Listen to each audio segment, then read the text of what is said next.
की चोरी करार। लॉन्ग मार्च हो, शॉर्ट या क्विक मार्च, हमें कोई फर्क नहीं पड़ता।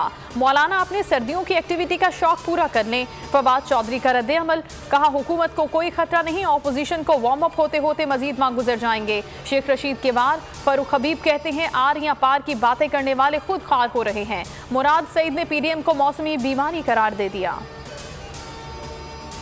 मौलाना फजलुर रहमान और नवाज शरीफ का हम टेलीफोनिक राब्ता, पीडीएम के मुल्कगीर एहतजाज पर तबादला ख्याल, पार्लियामेंट के अंदर और बाहर हुकूमत पर दबाव बढ़ाने पर इत्तेफाक, लाहौर जलसे को लॉन्ग मार्च बनाने पर नून लीग भरपूर साथ देगी, नवाज शरीफ की यकीन दहानी।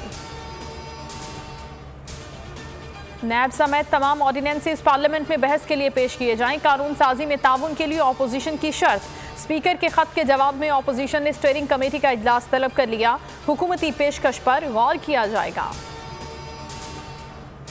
हुकूमत की अहम इत्तेहादी काफ लीग फिर नाराज, परवेज इलाही कहते हैं 3 साल से हुकूमत का साथ निभा रहे हैं मगर वो नहीं निभा रहे, विफाक और सूबे को साथ लेकर चल रहे हैं, कारकुनों के साथ नारवा सलूक किया जा रहा है। वजीर आला पंजाब के बयान पर भी सख्त रद्द अमल, कल शाम पार्टी का अहम इजलास तलब। सिक्योरिटी फोर्सेस का बलोचिस्तान के इलाके होशाब में ऑपरेशन, फायरिंग के शदीद तबादले में 2 सिपाही बहादुरी से लड़ते हुए शहीद, दहशतगर्दों को भारी नुकसान पहुंचा। क्लियरेंस ऑपरेशन के दौरान बारूदी सुरंग फटने से सिपाही वतन पर कुर्बान। ISPR के मुताबिक सिक्योरिटी फोर्सेस अमन व इस्तेहकाम के लिए दहशतगर्दों को शिकस्त देने के लिए पुरअज़्म।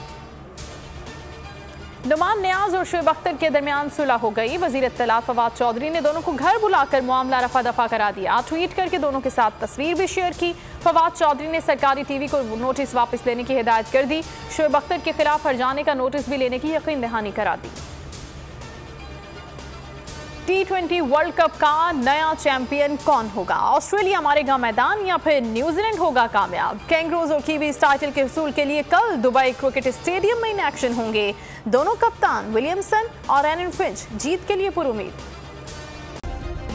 सब्सक्राइब करें और बेल दबाएं ताकि कोई खबर रह न जाए।